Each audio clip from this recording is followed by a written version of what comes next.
saya akan berburu, tapi untuk mencapai ke lokasi tidak mudah karena tidak bisa dilewati oleh kendaraan biasa. Makanya saya harus numpang truk yang biasa digunakan untuk mengambil hasil teh. Dan sekarang saya udah ditunggu di sana, jadi saya mau langsung berangkat. Ikuti jejak saya, jejak petualang. Untuk menuju lokasi perburuan, saya harus menempuh waktu sekitar 1 jam membelah hutan pinus yang dapat dinikmati panorama alamnya. Nah, sekarang saya udah siap jalan. Kang, siap? Siap. Ayo Kang, jalan. Kang, makasih ya Kang. Sensasi menaiki truk pengangkut teh tentu berbeda dari kendaraan biasa. Adrenalin saya ikut terpacu karena guncangan yang ditimbulkan. Saya harus tetap berhati-hati dengan berpegangan ke sisi tempat duduk agar tidak terjatuh. Ini kenapa saya harus numpang pakai truk? Karena jalannya emang bener-bener ekstrim.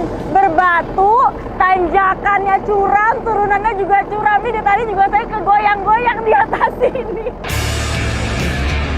Obstacle yang saya lalui pun beragam, tapi tidak menyurutkan semangat saya untuk sampai ke tujuan. Ini walaupun saya digoyang-goyang seperti ini, tapi pemandangannya indah sekali. Kanan kiri, pohon pinus yang lebat, jadi suasananya itu sejuk. Menikmati pemandangan yang ada membuat perjalanan saya tidak terasa. Ya Pak. Wah, akhirnya setelah tergoyang-goyang saya sampai juga. Sebentar, saya turun dulu.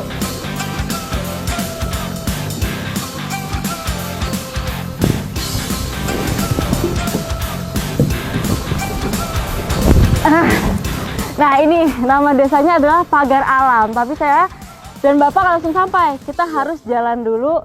Berapa jauh Bapak kira-kira? 500 meter. 500-an meter kurang lebih ya. Iya. Yaudah kita jalan dulu. Bapak. Ayo Pak.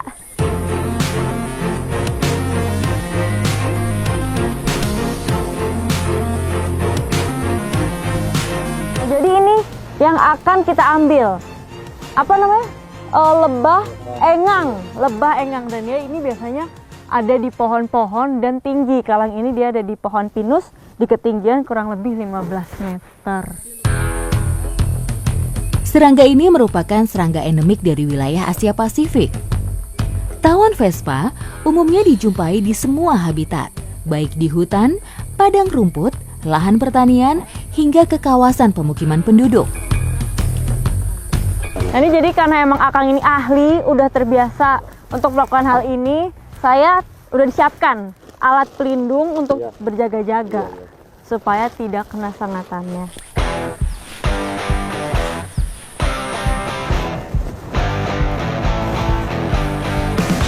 Nah, ini untuk mengambil sarangnya, pertama kita harus membakar menggunakan bambu ini. Tapi karena emang lokasinya sangat tinggi, walaupun ini udah menggunakan 2 bambu yang digabungkan, Akang tetap harus manjat dulu ya. Pada umumnya, tawon ini membuat sarang di atas bangunan tinggi, di bawah atap, atau di alam liar seperti pohon, semak-semak, dan permukaan batu.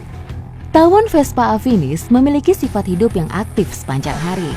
Tawon jenis ini biasanya akan meninggalkan sarang pada pagi hari untuk mencari makanan. Ini memang bumi panjang sekali, jadi terasa berat dan juga dia melengkung ke bawah. Jadi susah untuk digapai sama Akang yang di atas.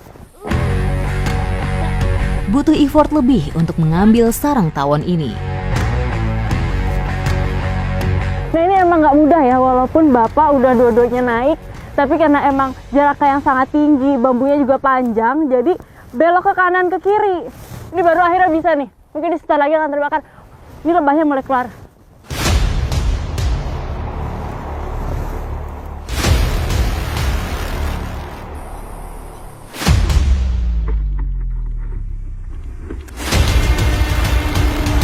Nah, ini kalau sarangnya udah terbakar seperti ini, fungsi bambu berubah menjadi alat untuk menjatuhkan sarangnya dengan cara ditusuk-tusuk atau didorong-dorong.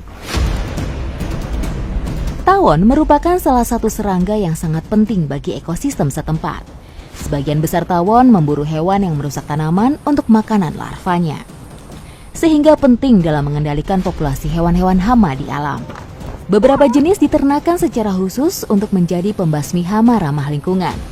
Tawon dewasa juga berperan dalam proses penyerbukan bunga, sehingga ikut membantu perkembangbiakan tanaman yang bersangkutan. Ukuran sarang Vespa dapat melebihi 60 cm, bahkan dapat melebihi 1 meter jika bersarang di dalam hutan atau tempat yang tidak pernah ditinggali manusia.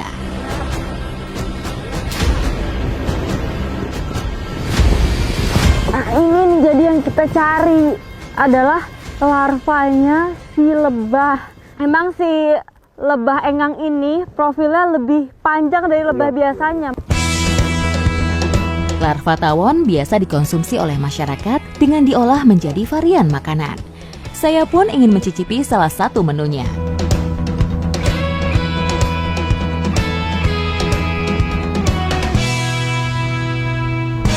Engang ini akan kita masak menjadi gogole engang suluh awi. Tapi sebelum kita masak, larva ini harus kita keluarkan satu persatu dari sarangnya. Sekilas, penganan ini sama seperti oseng-oseng berbahan dasar daging maupun ikan. Soal rasa dan khasiat, kuliner ini tidak perlu diragukan, sehingga masih banyak diburu. Wah, ini ternyata banyak juga hasilnya. Dan bermacam-macam, nggak cuma larva aja, tapi ada yang udah mulai bermata, seperti ini.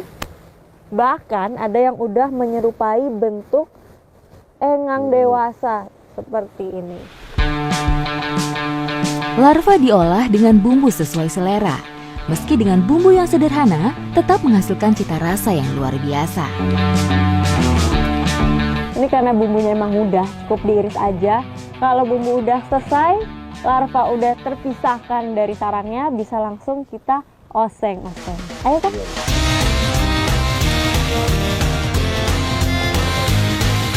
Aduh, ini harum banget aromanya. Dan emang kalau masak engang ini nggak boleh terlalu banyak diaduk karena larvanya ini sangat lembut, jadi takutnya kalau terlalu banyak diaduk nanti dia hancur. Ada yang berbeda dari olahan satu ini. Tidak hanya dioseng, larva juga dibakar kembali untuk menambah rasa gurih. Nah, ini kalau sudah tertutup seperti ini langsung kita bakar supaya rasanya semakin mantap. Iya. Tidak perlu waktu lama sampai larva siap untuk dihidangkan. Ini kalau aromanya menggugah sekali, Kang. Mantap. Mirip banget sama telur dadar bawang merah. Mantap. Hai, Kang. Ayo. Langsung kita icip-icip. Mantap. Iya. Mantap. Rasanya mirip dengan telur ternyata. Ada gurih-gurihnya begitu. Larva ngengang ini tinggi akan protein dan masyarakat di sini percaya kalau ngengang ini bisa mengobati rematik. Ikuti jejak saya, jejak petualang. Ayo lagi, Yang.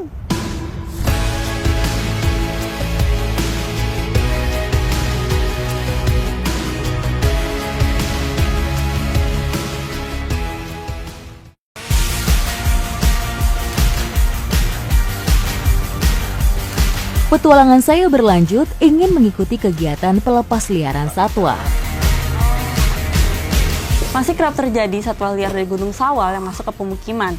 Dan kalau itu terjadi, biasanya dibawa ke BKSDA, diperiksa semuanya baik kesehatan maupun kelayakannya dia untuk nanti kembali ke alam liar. Apakah dia kuat untuk survive di alam liar tersebut, ya Pak.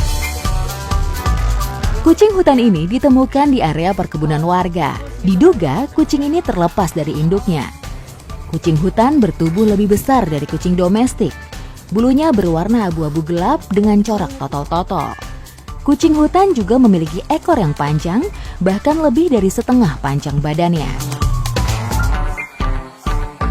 Nah, ini jadi karena emang satwanya sudah dipastikan aman dan sehat dari segala aspeknya, jadi udah bisa kita angkat untuk kita bawa ke alam liar.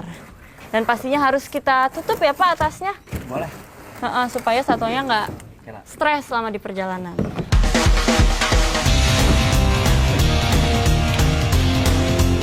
Sip, makasih Pak. Ini kita udah diikat kencang semuanya, kita langsung berangkat ke tempat pelepas liaran. Oke. Ya.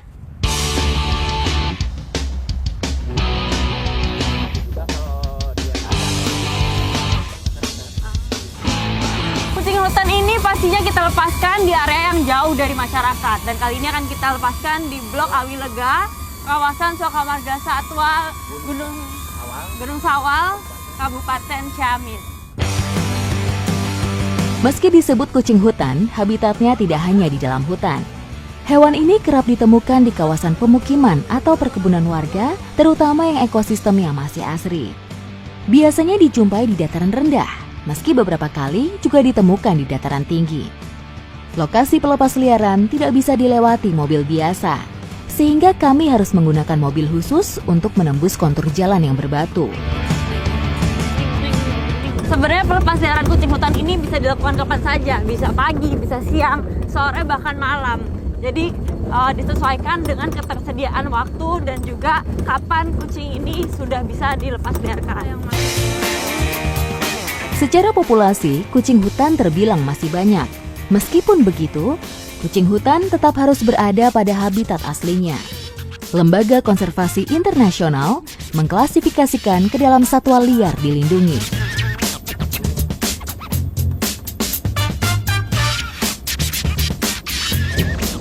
Sip. Nah, ini kita udah hampir sampai ke tempat pelepas liarannya, tapi karena emang untuk mencapainya kita nggak bisa bawa mobil, jadi ini mau kita bawa jalan kaki ya Pak?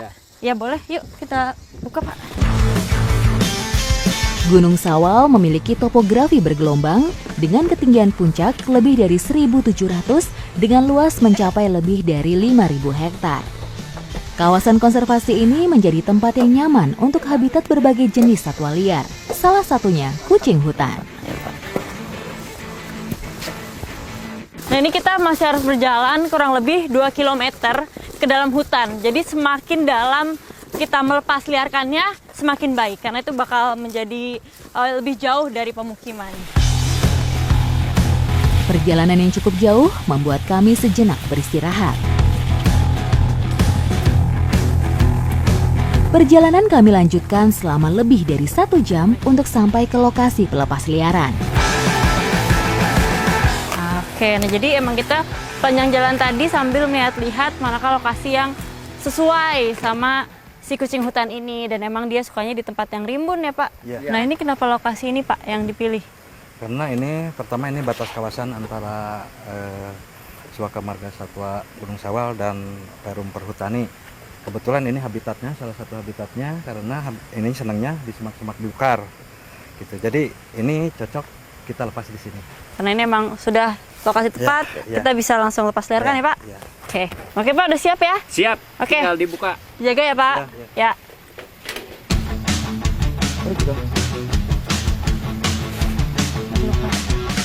Nah ini jadi emang kalau dilepas liarkan pasti si kucing hutan ini akan keluar dan mencari jalan. Dia akan memilih yang sesuai dengan habitat aslinya, yaitu semak-semak seperti itu. Dan kita harus hati-hati, harus menjaganya. Jangan sampai dia berbalik arah, menyerang kita, karena kukunya itu tajam sekali, apalagi kalau berbalik arah dan malah mengarah kembali ke pemukiman. Nah ini benar nih yang udah dilakukan warga. Kalau ada satwa liar yang masuk ke pemukiman, dilaporkan ke pihak yang berwenang, yaitu BKSDA.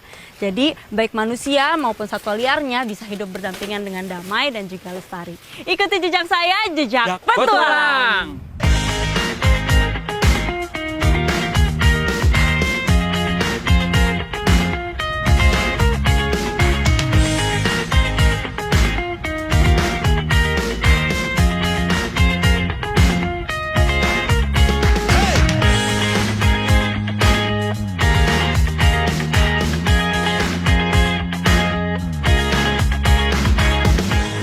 Wah,